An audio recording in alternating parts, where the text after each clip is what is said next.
And we're back to learning to code. We are once again in the freecodecamp curriculum, the responsive web design section, and then we've got the next project where we are going to build a skyline. It's the longest so far, so we're definitely going to need more than an hour. As always, you can refer to the chapters in the video description to jump to specific tasks. I'll dive right in, and the first steps are all about setting up the basic website structure in HTML. We know that already from the previous courses on freecodecamp.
And now we're in step 5 where we get something new. We'll use this universal selector and then we'll add a border.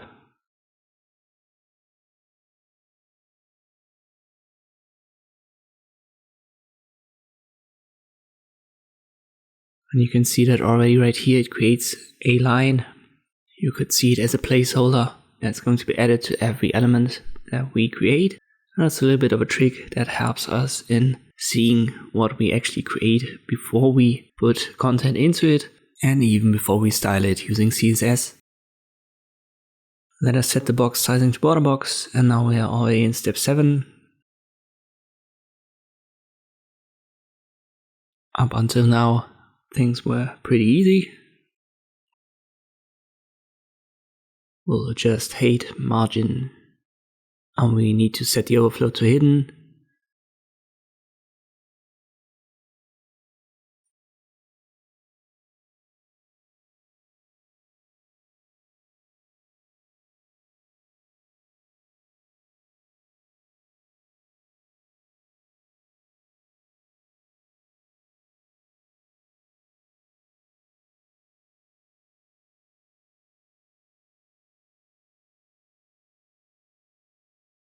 Now we're adding our first content inside of the body in step 8. And this is going to be the container element for all other buildings that we're going to create using the div containers. We'll give it a class background buildings.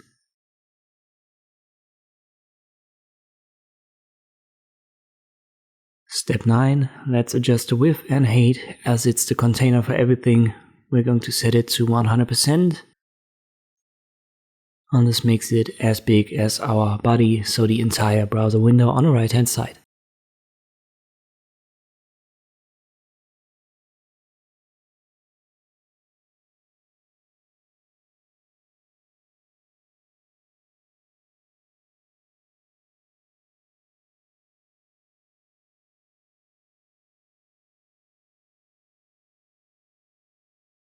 We're going to use lots of div containers, and we'll use classes like bb1 for background buildings 1 and so forth.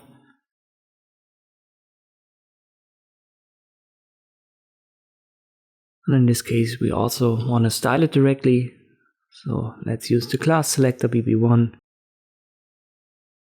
And we'll adjust width and height.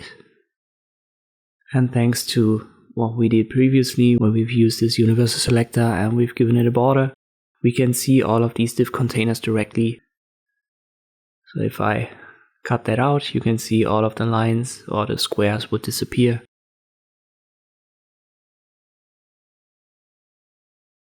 So this is why we've done that previously.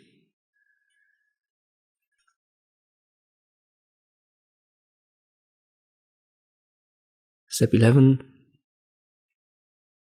Again, we'll use div containers, give them classes, and it's now bb1a, b, c, and d.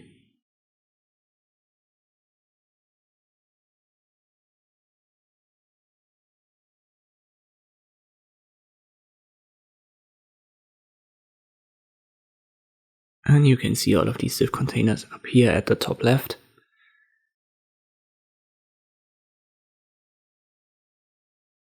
And now we'll select them and we'll give them different values for height and width.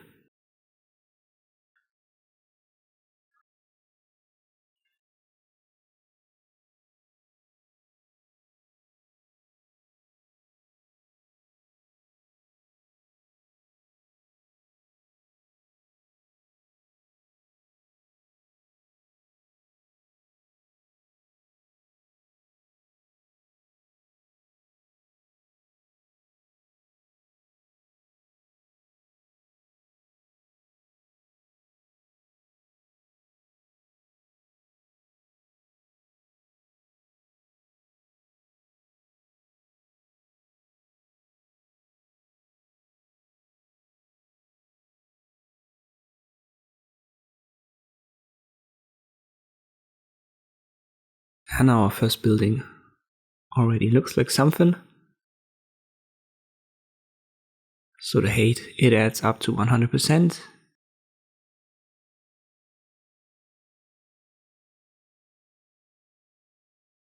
But for now it's at the top left. We want to change that. At first we'll need to turn the display to flex. After setting it to flex, we want to adjust the flex direction and set it to column.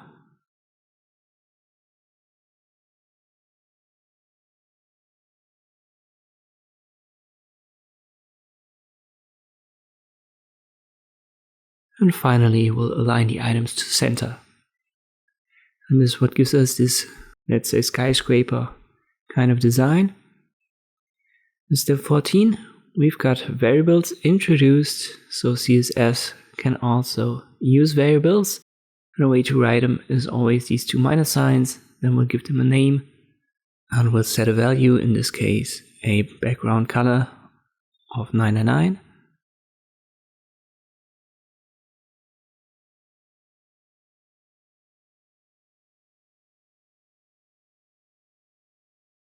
If we want to now use them, we need to use var as, you could say, like an identifier, so that the browser knows that we now want to use a variable. So we'll set the background color to the value of var, and inside we'll use the variable name of building-color1. And now this variable is used to give our bb1a a background color, and it directly appears in our browser window.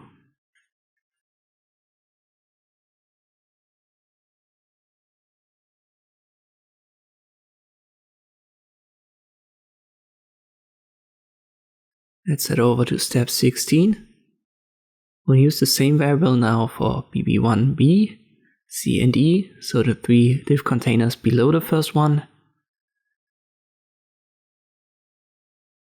And this gives the same variable color, so this hex code of 999 to all of these div containers. And if we now change the color, the background color is adjusted for all div containers.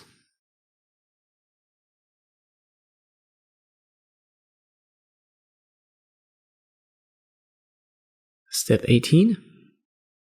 Let's add more div containers to our background building, so this is still nested inside of our main container. And we'll use the same way of writing it, so bb2, bb3, bb4, so that we have 4 buildings in total. And all of them will have their own div containers to create this skyscraper design, but at first we're going to adjust width and height for them. We'll use the class selector for each.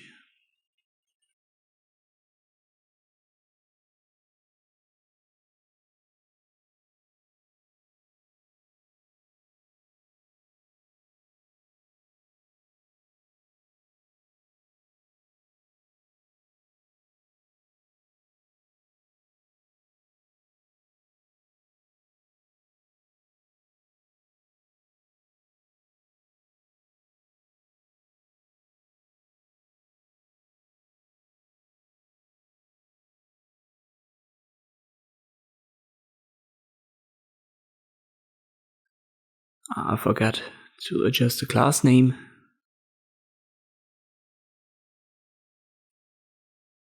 Now it should work. Let's get to step 20. For now you can see that our first building, so the BB1, is on top of the other ones that we've created. But we want to have them positioned next to one another on the same horizontal line so that we have like a skyline. What we need to do first is to set the display to flex for our background buildings class. And afterwards we're going to adjust the align items and justify content properties. For justify content we'll use space evenly as a value, so it gets distributed inside of the container so that it's evenly spread out. And for align items we'll use the value flex end to put it to the bottom of our flex box. Let's go to the next step, 21. And we can use div containers without classes to squeeze our buildings a little bit tighter together, just like this.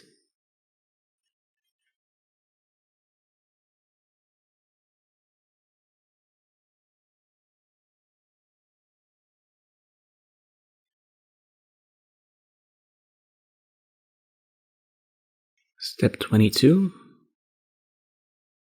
We'll create a new variable. So once again, minus minus is needed to create that. And then we'll add the name, in this case building minus color 2. The hex code is given, it's 66cc99.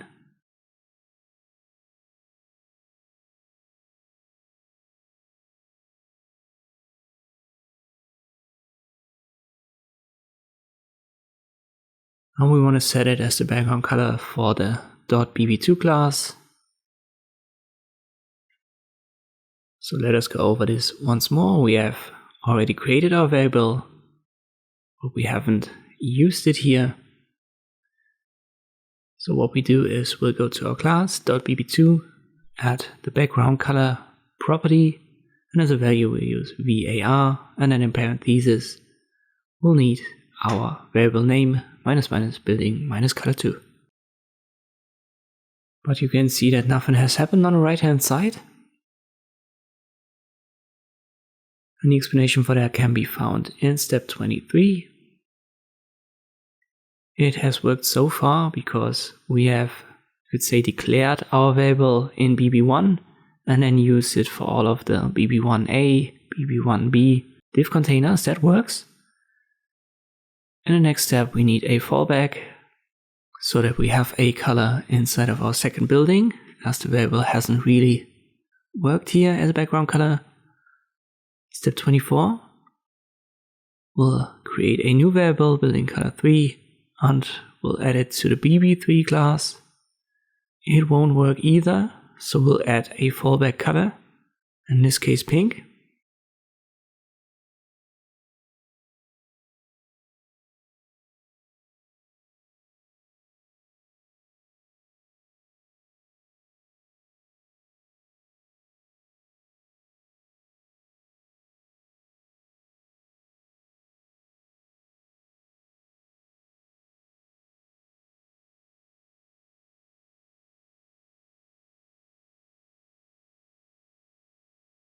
So, and here's the explanation for why it didn't work so far. So we've declared our variables in the BB1 class, and all of the containers that are nested inside of the BB1 div, or the div that has the BB1 class, they can use these variables right here. But BB2, 3 and 4, they are not nested inside of BB1, and that's the way CSS works. It only allows you to use these variables when the parent container has them declared, and that's why you usually use this root selector to declare your variables. If you do that, all of the other elements on your website can use them, as the root is the main parent container, or the main parent selector for it all in this case.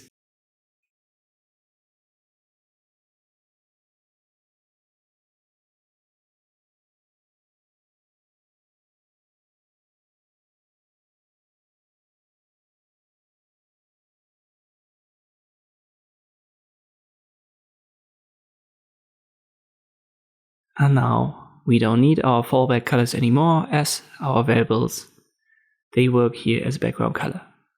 So this is just a specific thing for CSS.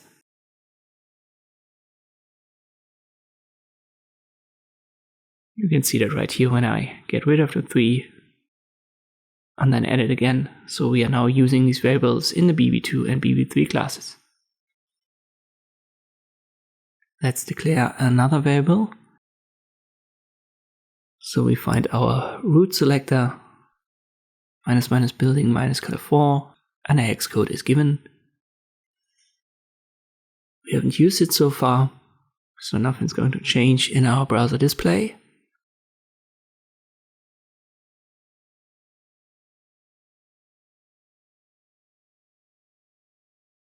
But we're going to add it right here inside of the .bb4 class.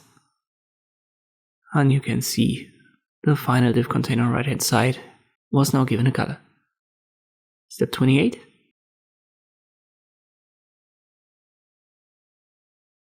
We'll add more div containers. In this case, it's another main container, 4 buildings. So the first 4 were for the background buildings, and now we need one for the foreground buildings.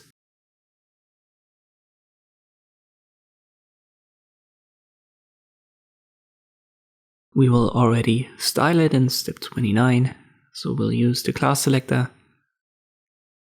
We'll adjust width, height, position, we'll set it to absolute, and now we can adjust it manually by using the top property and set it to 0.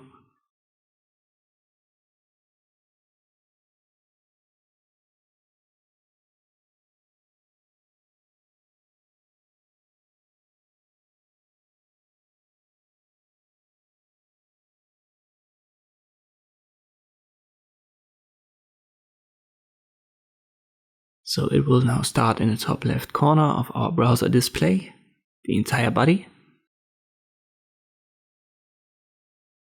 And we'll nest inside more buildings. In this case, it's not BB anymore for the background buildings, it's FB 1, 2, 6 for the foreground buildings. And all of them will nest these individual segments inside. And this is what we're going to create in these future steps.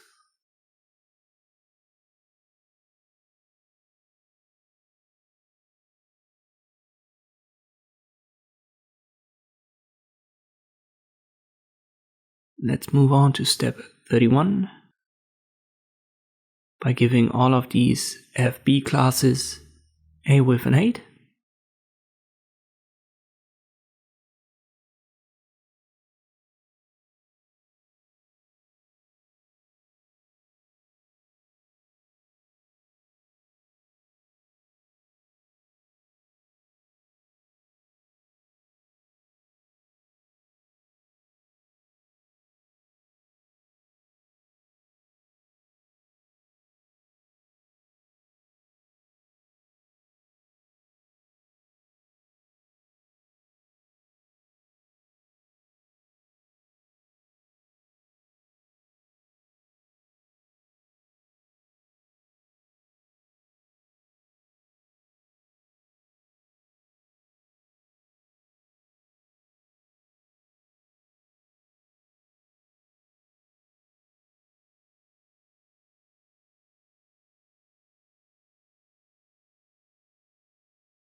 And again, we'll need to adjust the display, then use justify content and align items like we did for the background buildings to make them all appear like this. So they're now evenly spaced out at the flex end.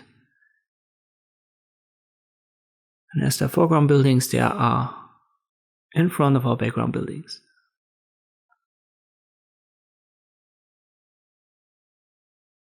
Step 33.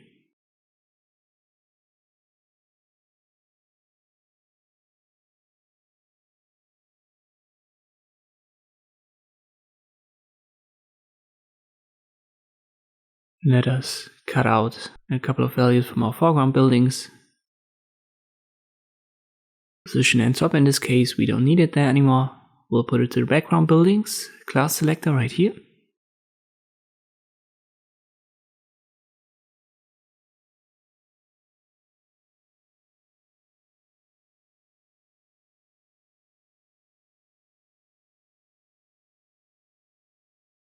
And we'll add the second class selector right here for the foreground buildings.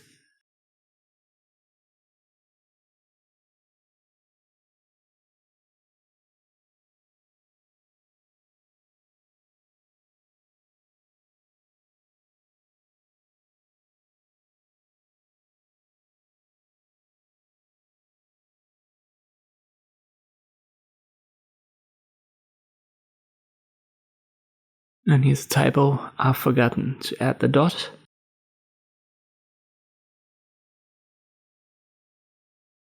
But now it looks like we want it to have.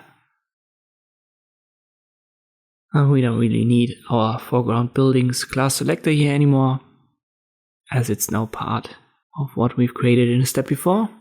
So we can simply delete it all and move on to step 35. And we'll use our variables once more, this time for the foreground buildings. Let's start here with FB3, background color. Set it to variable, parentheses, then minus minus, building minus color 1. And the first one is given this color, so in this case the third building in the forefront. I'll copy paste this, we need it for FB4. FB5 gets color 2. And color 3 is for FB2 and FB6. And finally FB1 gets building color 4.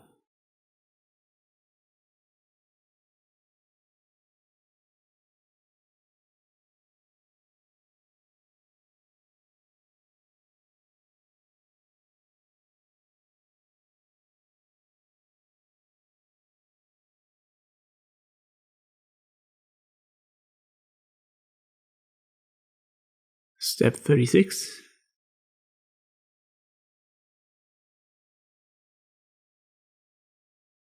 And we'll squeeze them together once more. So we've done it for the background buildings using the div containers. Now we're doing it for the foreground buildings.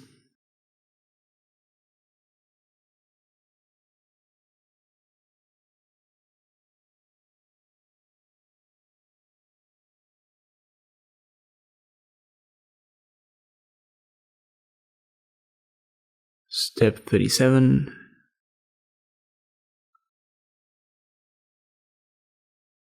We'll adjust the position for FB4. Let's set it to relative and then left 10%. And FB5 will do the same, but we want to use right as a property instead of left. And that repositions our div containers so that we don't have any white spaces in between. Step 38, we're going to add a little bit of commenting. Comments were written like this in CSS. So you need a slash and a star icon. Then a star icon and a slash to end it. But it's also given right here. So if you can't remember, here's what it looks like. We need it a second time for our foreground buildings. So let me copy paste this above the FB1 class selector.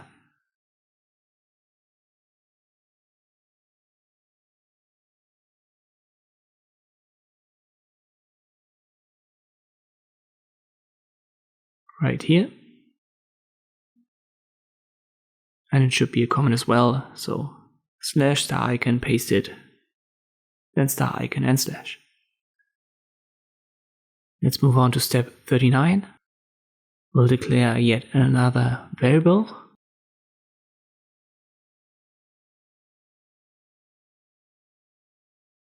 And this time we'll just call it black, so no hex code is given. We'll just do it like this. Step 40, we're going to use gradients now.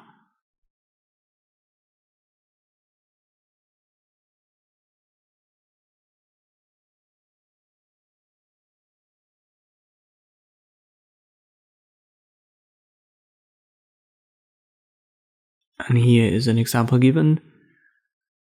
We want to use it as a background. So this is the property that you use to add gradients to your div containers in this case. Linear gradient is the gradient type that we want, and inside of the parentheses you add the colors.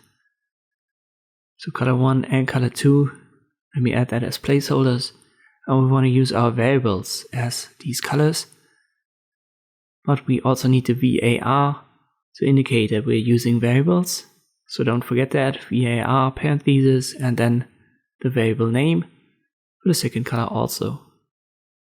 Let me change it to window color 1, and now we can finally see it right here in our background building 1A, so the top position of this first building in the background.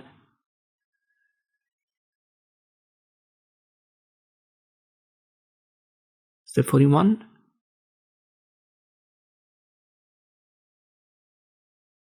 We create a new class selector.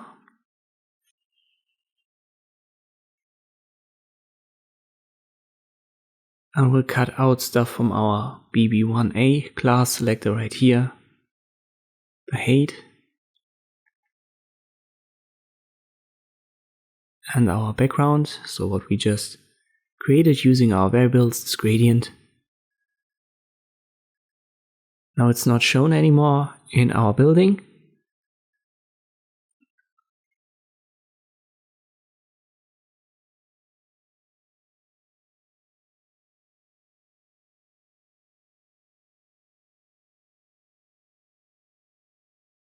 But if we add the class back to the BB1A div container right here, we can see it again.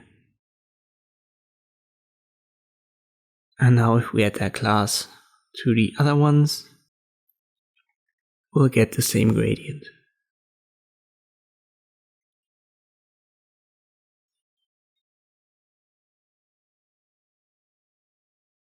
Step 43.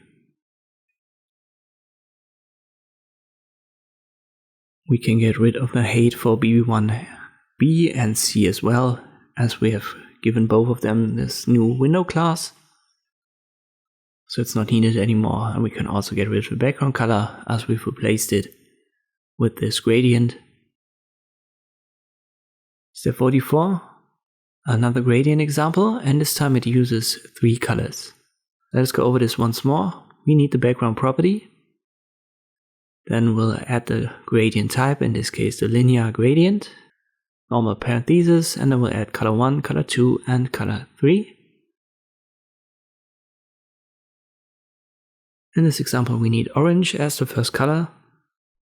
Color 2 is a variable again, so use the VAR and parentheses to indicate that we are using a variable, and then use the variable name. Color 3 is our window color 1.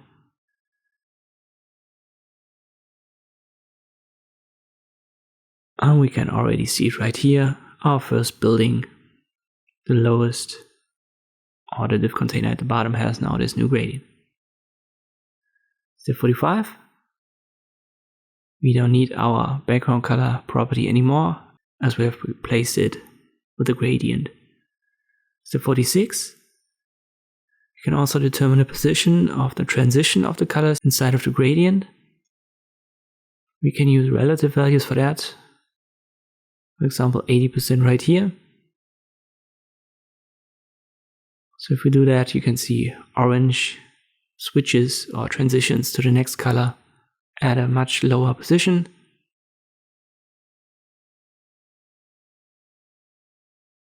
We'll change it to 50% now in step 47. And we'll get rid of the orange color. So now the transition is exactly in center.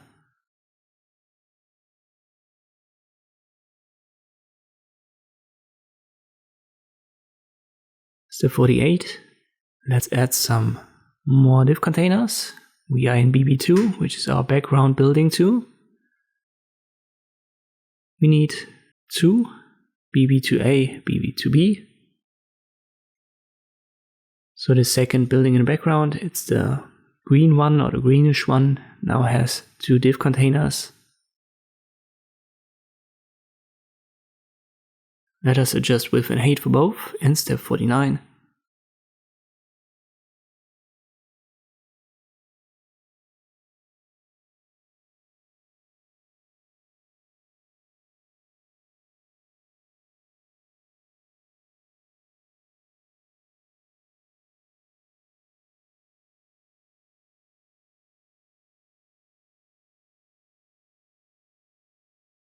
In step 50, we'll add yet another variable.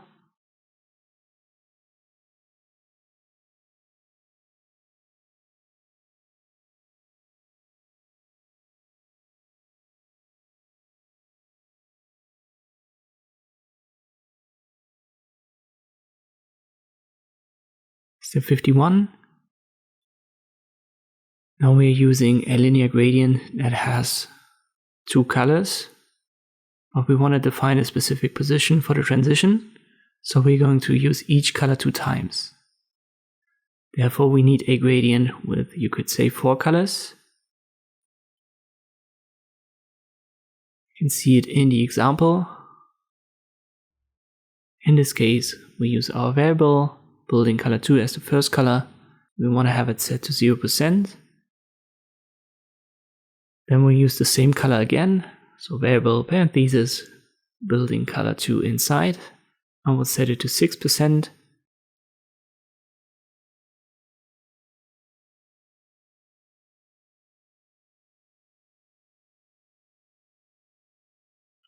Let me write it like this, so that it looks like the example above.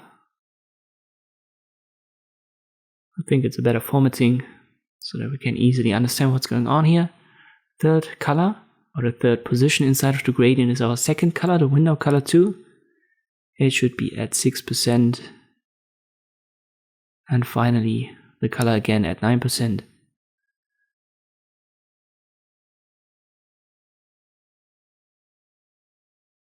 But these should be commas, so not semicolons. And now we can see it in our BB2B, so right here. Step 52. There are obviously other gradient types. In this case, we are introduced to the repeating linear gradient, and if we add that, we get all of these stripes right here.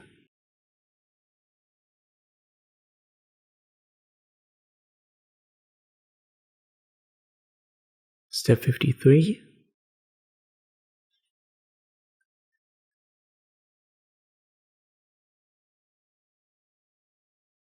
Let's get rid of the background color here.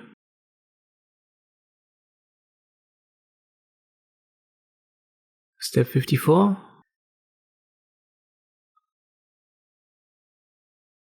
We'll need our BB2A class selector and add what's given here. So we have margin, width and height, which you already know. And we also add a border for top, bottom, left and right. For now it gives us a square. And now we'll adjust it to get somewhat of a triangle. Let us first get rid of width and height. And now we'll adjust the size of left and right.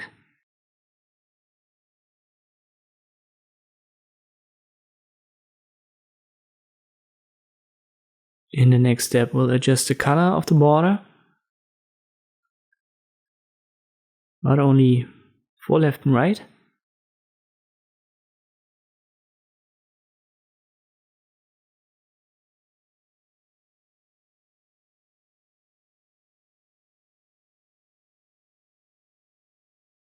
Let's get rid of the margin.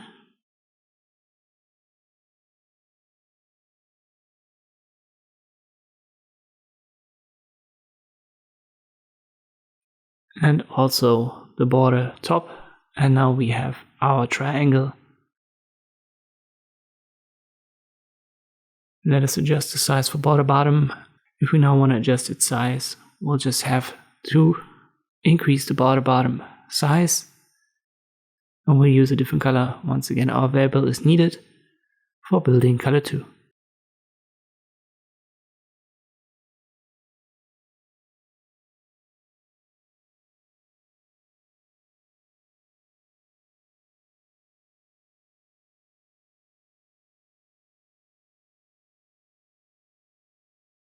Let us get back to the top. And here was our border. I'll cut that out. I'll comment it out. And now you can see all of our div containers without the border. But in the future steps, we're going to first leave these borders. Let's add a new variable, window color 3, a hex code is given.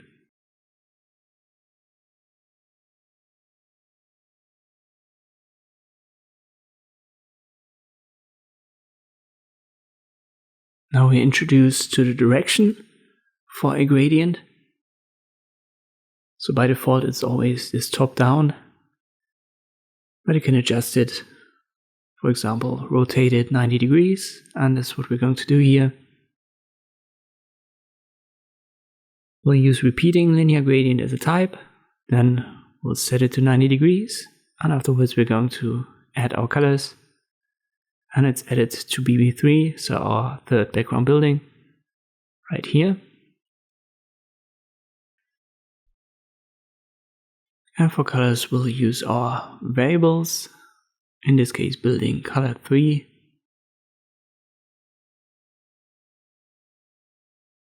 And window color 3.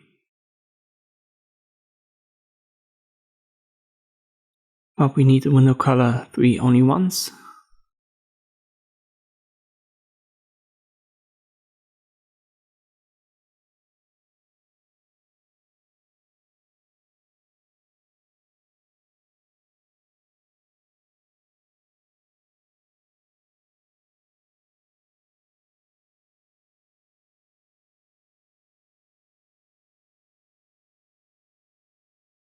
Let's go to step 61. We'll remove the background color as we have replaced it anyway with a gradient, so we don't need it anymore.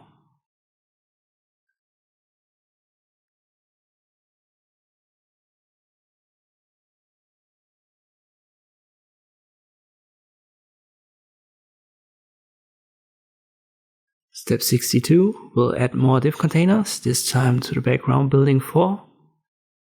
Which is the bluish one in the background, so the final one on the right hand side.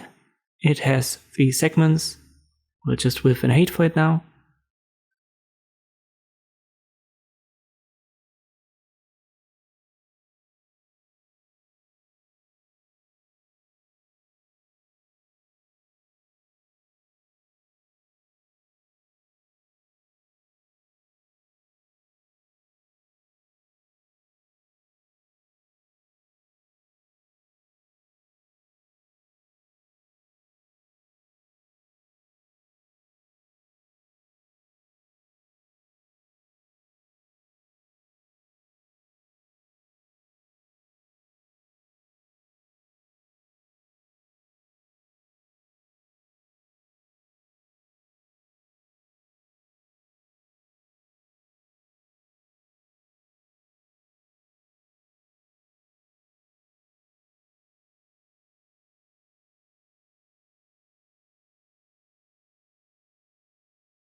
Let's remove the background color right here for BB4.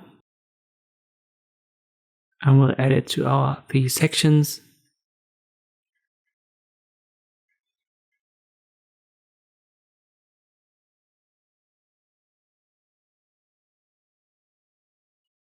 Alright, for now it's all aligned to the left hand side, but we want to have it like it is for a background building 1 on the left hand side, so we'll create a new class, call it building wrap.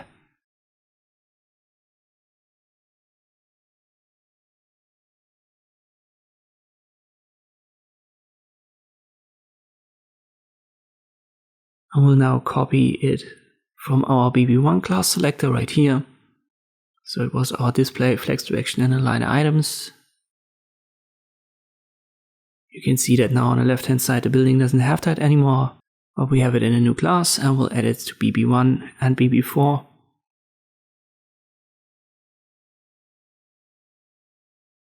Right here.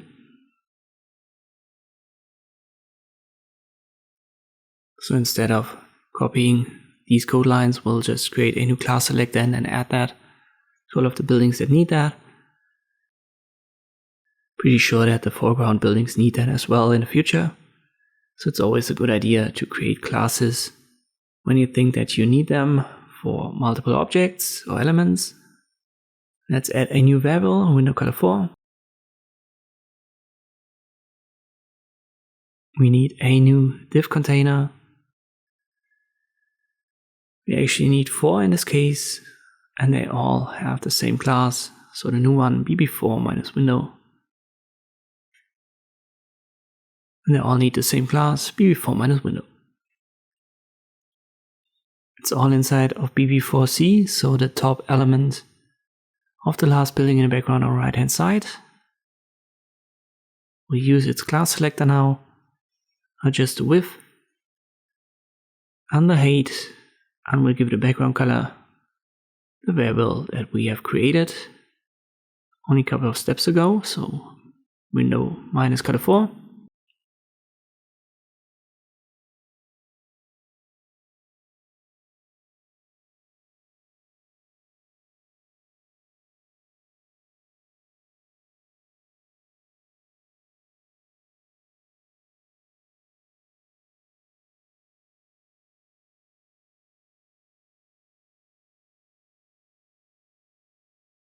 Step 71.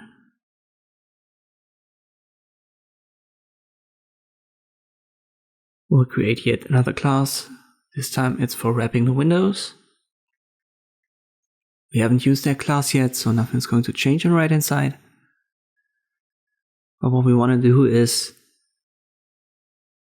we want to align and justify the content, so in this case the windows. First we need to display it as flex. Let us align the items to center and we'll justify the content. It needs to be evenly spaced out, so space evenly.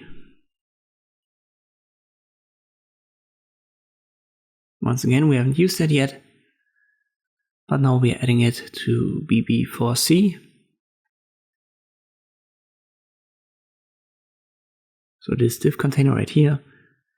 And now you can see how it evenly spreads that out.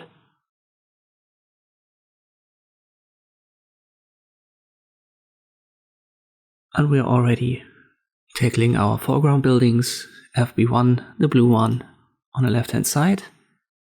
It needs to have 3 sections, so 3 div containers, and it's FB1, A, B, and C.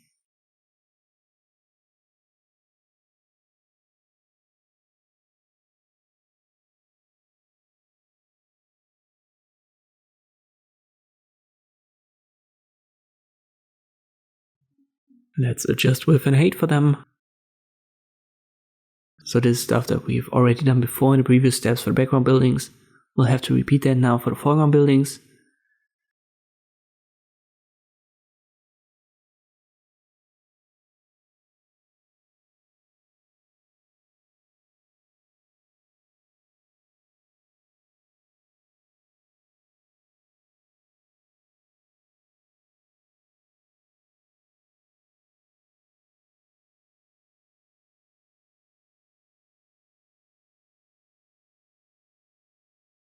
In step 75, we can directly use our building minus wrap class that we have used for the background colors. I will give it to our first foreground building right here on the left. It puts it all in center, so it aligns it correctly. Let's add our background color to the segment instead of the entire building.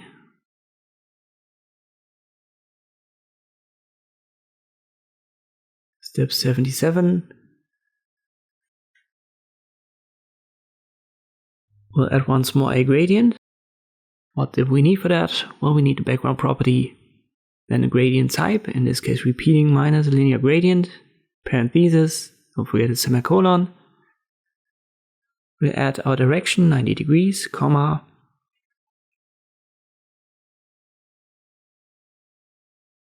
Our variable, in this case, building color 4. We'll set it to 0%.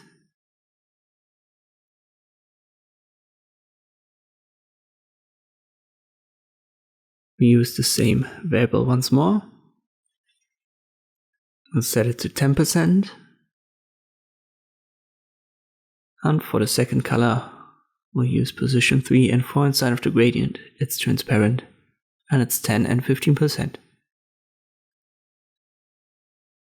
And once again, I've used a semicolon here. It's a comma, obviously. And here we can already see it.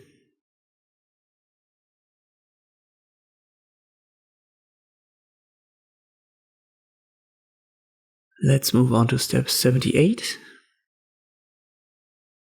When you want to create multiple gradients, I believe the biggest problem is that you have typos in there, that you just miss a comma or something.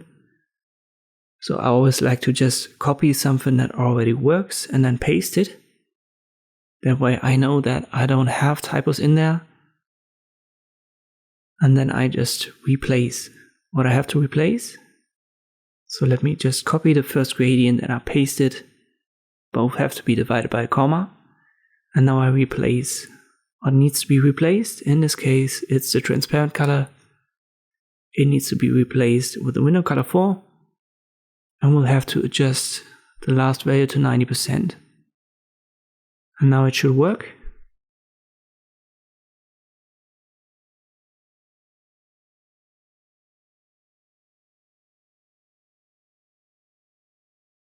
I'm still missing something. Let me check it.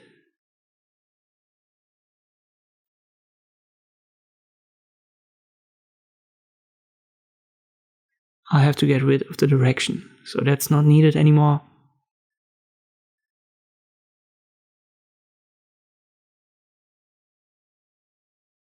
And now it works.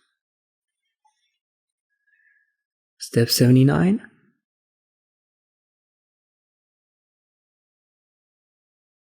Alright, we're going to use our FB1A class selector, so the top part of our first building on the left in the foreground. And we'll give it a border bottom. First value is for size, then for style, in this case solid.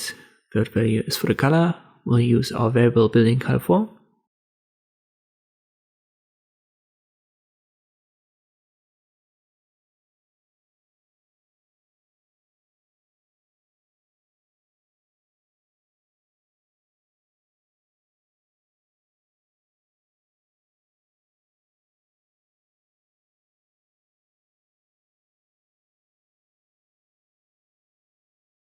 Step 80.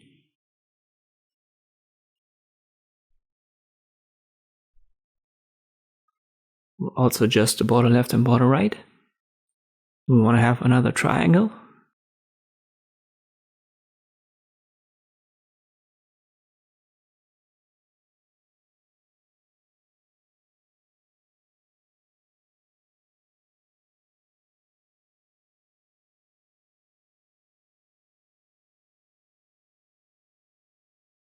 Now it already looks like a triangle.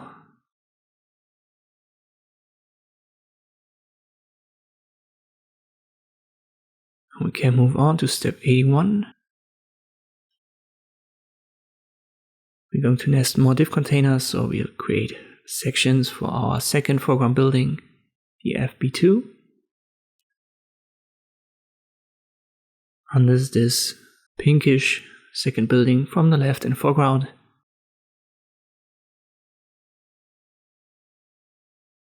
Again, the same game. We'll adjust width and height for both div containers.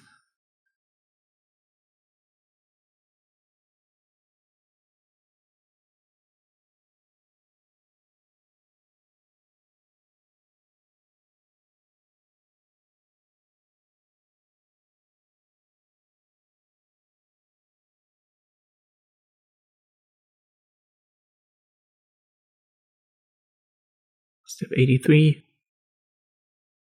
More containers nested inside. So these are for our windows.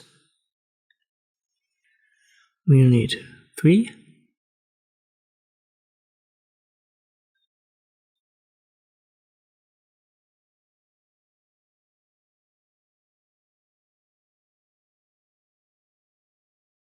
we can use our window wrap class that we've used for the background buildings and wrap the windows in our FB2B. You can already see them indicated as 3 squares or little dots.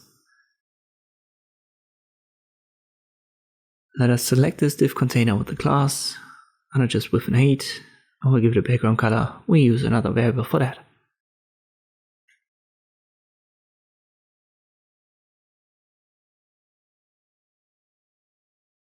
Now we have stripes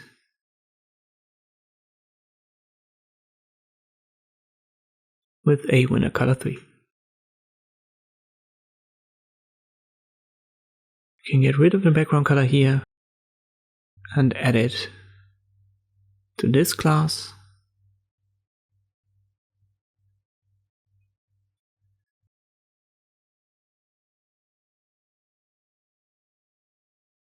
Step 87. We'll yet again create a triangle on top. So we are in the top part of the second building. It's the FB2A. We'll set border bottom, left and right with the given values.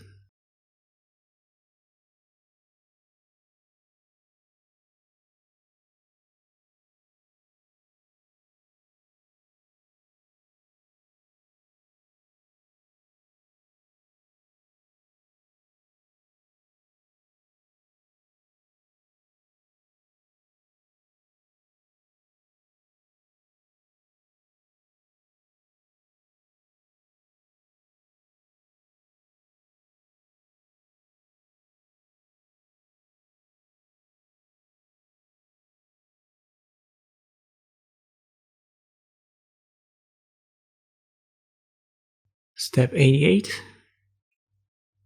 We are already addressing the third building in the foreground. We'll need more segments. And I'm pretty sure that we'll, in the next step, adjust with an 8 for it.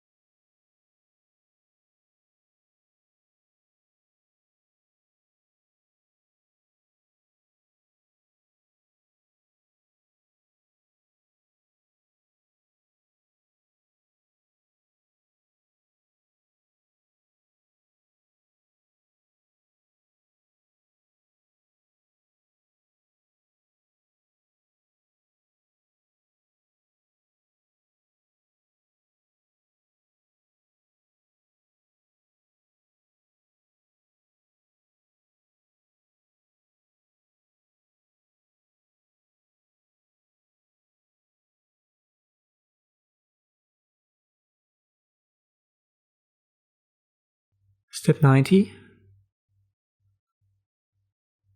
Let's move the background color from FB3 to the div containers inside.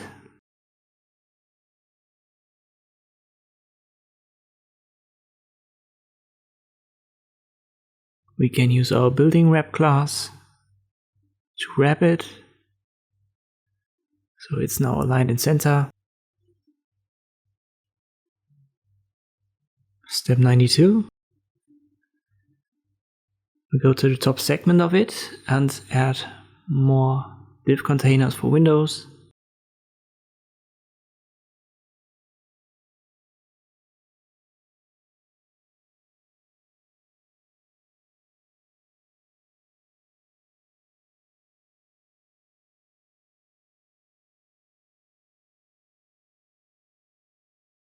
Let's style them in step 93. We need width, height, and the variable window color 1 for our background color.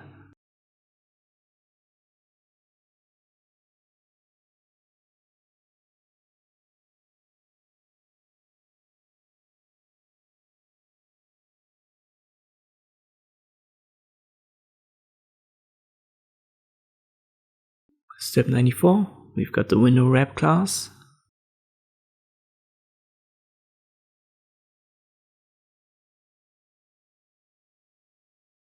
And we can see our 3 windows in this foreground building 3. Let us change this window color in our root selector right here.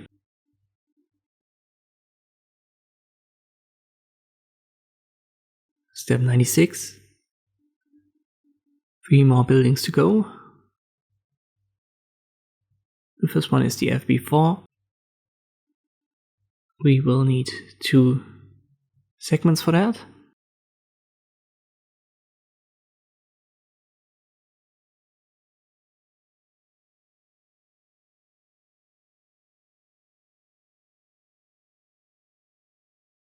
Let's adjust width and height for it.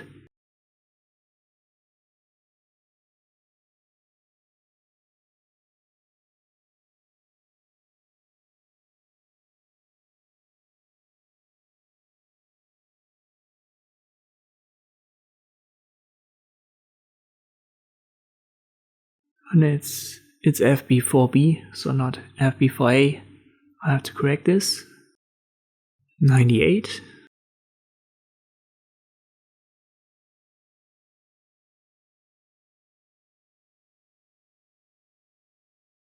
Let's add a background color.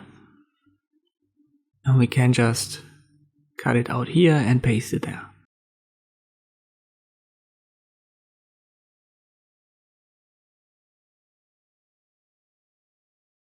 Step 99, more div containers. It's for the FB4B, so the bottom part of this violet building in the foreground on the right hand side.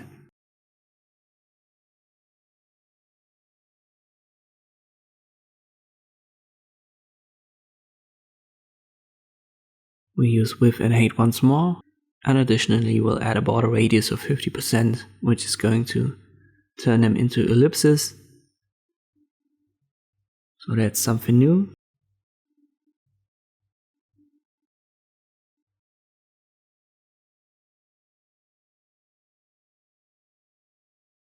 You can already see them here. Let's add a margin.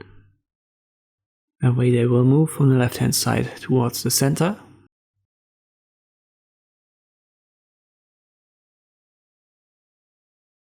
And we'll need to use our secondary color for this building. Let me check what that was. It should be window color 1, if I'm not mistaken. Let me scroll upwards. Yes, it was this window color 1, this violet color.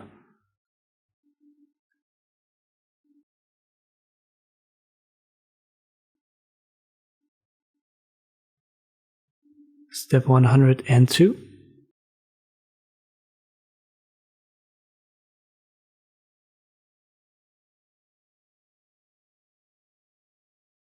We'll need to change the display to flex once more and use the flex wrap and set it to wrap.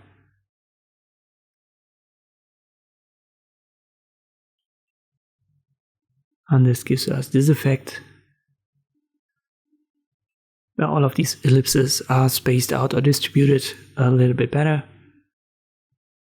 We're getting closer to the ends. Step 103. Let me check what we need here. We want to select the top section, so it's FB4A as a class. And we'll set the border top and left to the given values.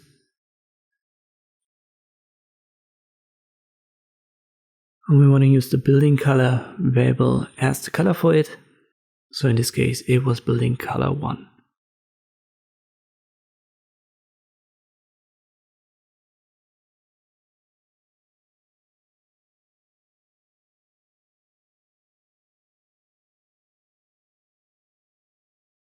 Step 104.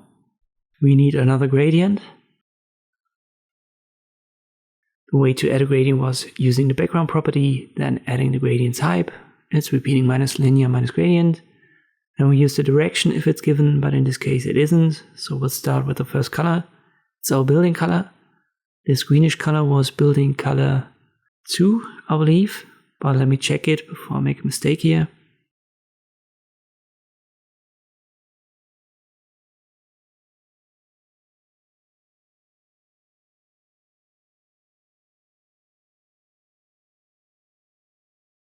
Yes, it was building color 2. We want to have it at the 0 and the 5% position. And at 5 and 10% we want to have a transparent color as well. So let me add that to the gradient.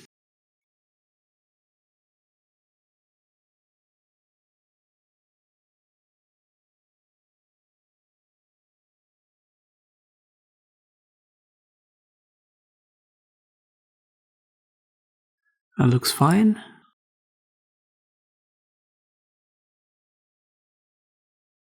We correct here, step 105. We'll add a second gradient. And this time we need a direction. And also the window color. So once again, I like to copy this, separate it with a comma, then paste it. The direction should be added, it's 90 degrees.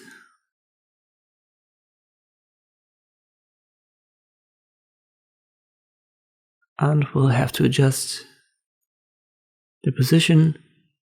So it's not 0 and 5, now it's 0 and 12%. Then it's 12 and 44%. And we'll have to adjust transparent to our window color. So we'll need our variable window minus color 2.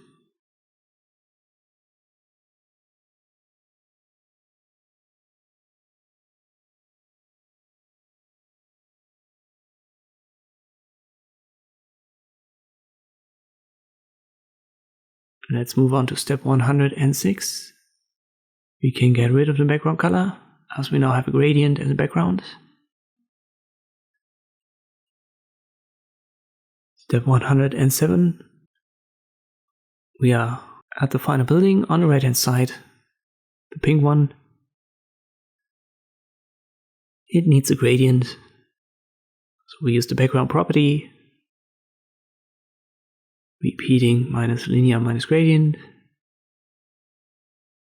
Parentheses, we'll add the direction of 90 degrees, separated with the comma. We'll need the building color variable on the pink one. Was it color 3, I believe?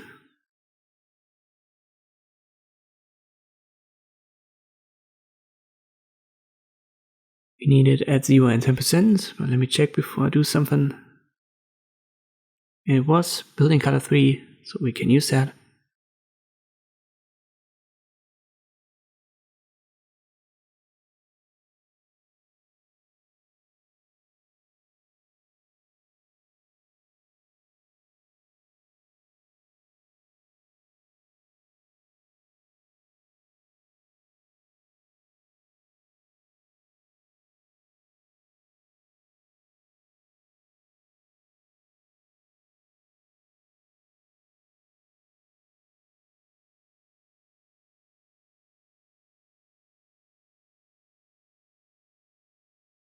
Or was it building color 1? Let me try. No, it was building color 3, so I was correct initially.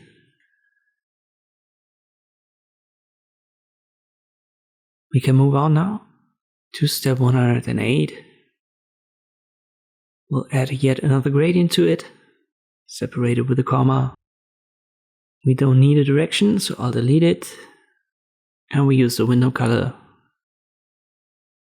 and replace the transparent with it.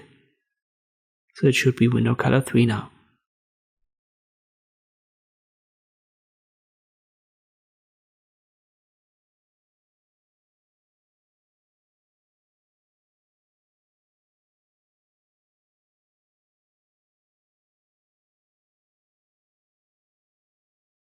Step 109, we don't need the background color anymore.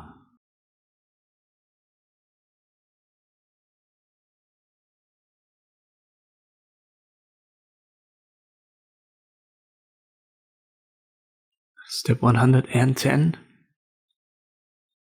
And now we're finally getting rid of our border, as this was just a helping tool that we've used to know where our div boxes are. And if you get rid of it, you can see that these outlines are now gone. We'll add a sky class now to our main div, so the one that's basically the entire browser display.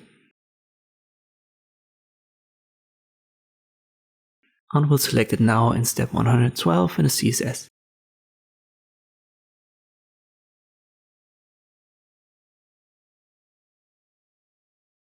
A new gradient type is introduced, the radial gradient.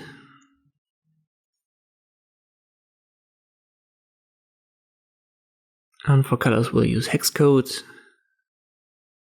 but it's the same way to write it.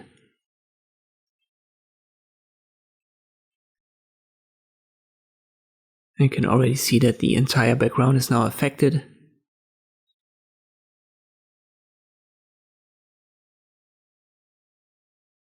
And this gives us a little bit of a sun in the background.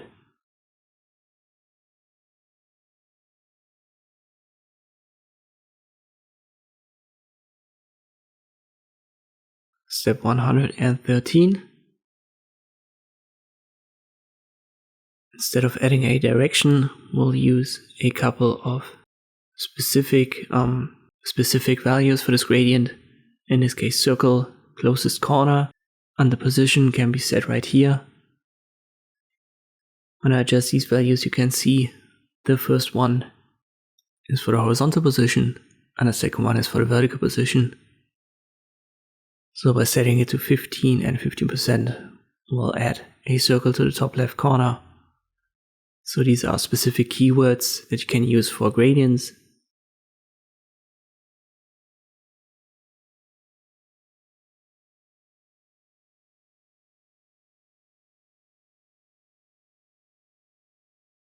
Step 114. We'll use a media query.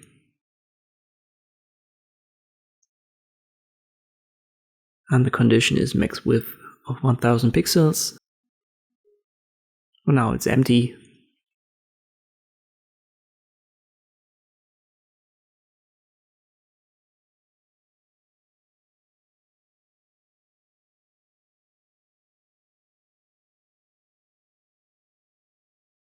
Step 115. Let us find our sky class.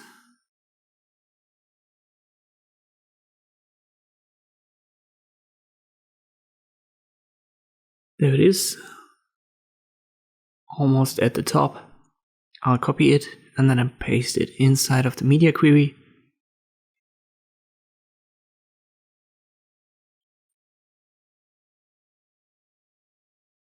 Step 116. Let's change the color.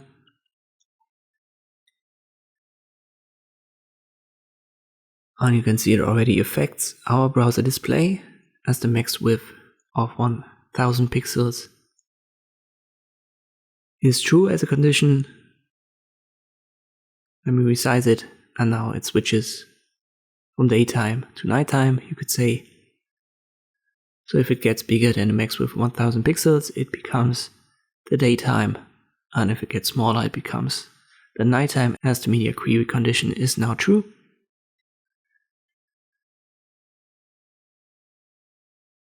And we also want to have a root selector inside of our media query so that we can change the colors of the buildings. Let me copy them and I'll paste them right here.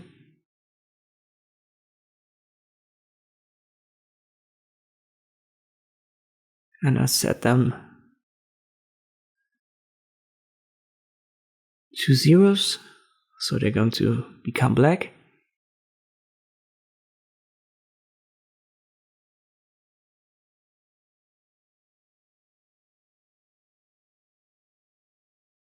So now not only the sky, but also the color of the buildings change. And we also want to make the window colors change.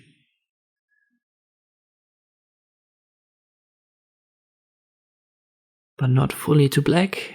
We'll use 777, which is more like a brownish, darker color.